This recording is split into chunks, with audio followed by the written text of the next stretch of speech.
Birazwi ko iyo umuntu avuze Toyota ishushiza mu bakunzi bihebeye amamodoka ari imodoka zizwiho gukomera bwuma z'ikirango cy'Abayapani. Toyota yagiye izana udushya twinshi mu nganda z'imodoka aho ibikoresho byayo byakoreshwaga bikaba bizwiho gukomera binahindutse bikoranye umutekano kandi bigakoresha esanse neza. Ibi byatumye Toyota iba iya mbere mu nganda z'imodoka cyane cyane mu gukora imodoka zitanga icyizere cyo kuramba yewe n'izitangiza ikirere nka hybrid. Uruganda rwa Toyota uburyo bwarwo bwihariye bwo gukoramo imodoka buzwi nka TPS cyangwa se Toyota Production System. Abakozi b'uru ruganda bakunze kugira akarusho ni nka Kaizen bwo guhora bugenzura bukananuza umusaruro w'izi modoka. Hakaza kandi ubwitwa just in time aho uru ruganda rukora imodoka hakurikijwe iby'isoko rikeneye nta gusesagura ibikoresho bakora izidakenewe ku isoko. Hakaza kandi GITEKEREZO aho hakoresha ikoranabuhanga rifasha mu kugenzura ireme ry'imodoka. Ibi byafashije Toyota kuba uruganda ruyoboye izindi mu kugira imodoka zifite ireme zidapfa kwangirika kandi zikozwe mu buryo burambye. Igihugu cy'u Rwanda nacyo ni kimwe mu bihugu bifite abaturage benshi bayobotse Toyota aho umubare munini w'abatekereje kugura imodoka batekereza Toyota kubwo kwandika izina mu modoka zafashe isoko mbere muri iki gihugu kandi zifite umwihariko wo gukomera. By'umwihariko kandi banarebera ku miterere y'imihanda u Rwanda rufite inyura mu misozi yarwo igihumbi. Ibigo nka Toyota Rwanda Limited bicuruza imodoka nshya za Toyota mu gihe imodoka zakoze zongera gucururizwa ku masoko y'imodoka twakwita nka CYAGWA cyangwa se second hand nka Kimironko na Gatata. Zimwe mu modoka za Toyota zikunzwe mu busanzwe ni Toyota Land Cruiser, imodoka ikomeye ikoreshwa mu butegetsi n'imishinga mpuzamahanga. Hakaba Toyota Hilux, imodoka ikoreshwa cyane n'abacuruzi n'abakora mu by'ubwubatsi. Hakaza Toyota RAV4, imodoka yoroheje ariko ikomeye itanyeganyezwa n'imihanda mibi. Hakaza Toyota Corolla, imodoka izwiho kunywa esanse nke cyane ikoreshwa cyane n'abakora umwuga w'ubutaximen. Toyota Prado ni imodoka y'abayobozi n'abaherwe bakimaze. None kuri ubu mu Rwanda hamaze gusesekara indi modoka y'akataraboneka bivugwa ko nayo izigarura imitima y'abanyarwanda barifite ariyo 2025 Toyota Startelt Cross. Ikigo Toyota Rwanda Limited gicuruza imodoka z'uruganda rwa Toyota n'ibikoresho byazo cyamunitse imodoka ya Startelt Cross yo mu 2025 ifite imiterere ibereye ijisho kandi ibereye imihanda y'u Rwanda. Ni imodoka igomba kuza mu byiciro bitatu aho bibiri muri byo ari byiza automatic.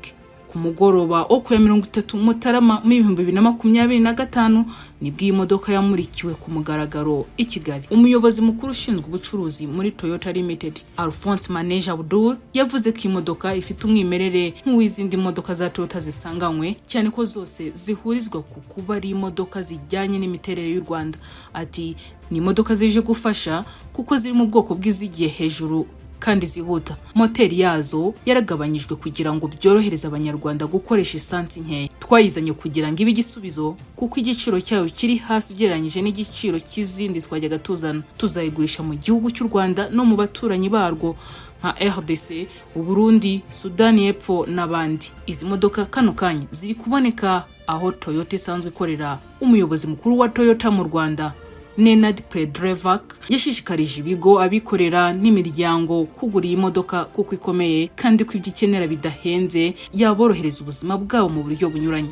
Imiterere ya 2025 Toyota Startelt Cross kubaza iby'imodoka, moteri igira ubwoko bw'ingufu buyishoboza kugenda. Igira ingufu za torque zifasha imodoka kugira imbaraga zihagije mu gihe ihagurutse. Hari izindi za horsepower cyangwa se HP nazo zifasha imodoka gukomeza kugendera ku muvuduko runaka mu gihe yatangiye urugendo. Iyi modoka ifite moteri ya litiro 1.5 ikoresha essence ifite ingufu za horsepower 105 mu gihe za torque ari 137.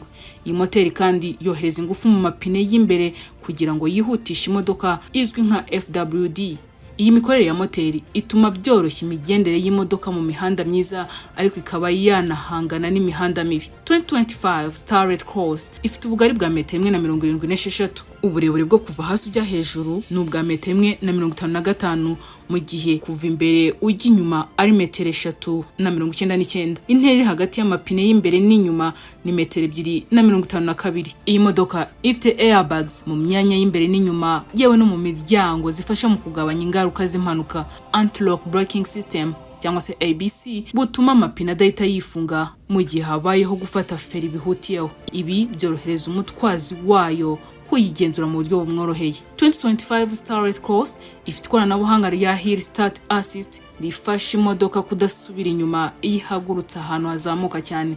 Amapine yayo ni puse 16. Kuyata ntibikenera urufunguzo kuko hifashishwa buto. Bitewe n'ihindagurika ry'agaciro k'idolari, izi modoka zirangurwa mu biciro bigenda bihindagurika, ariko ubwo yamurikwaga yari ifite ibiciro biri hagati ya $43 na $45 z'amanyarwanda. Ibyo twita test drive nabo batekerejweho kuko bashyiriweho uburyo bwo kubisaba burimo kunyura ku rubuga rwa Toyota Rwanda, ugahitamo umunsi cyangwa se ugahamagara kuri 0788 31 40 72. Ni nangaha dusoje ikiganiro cyacu cy'uyu munsi.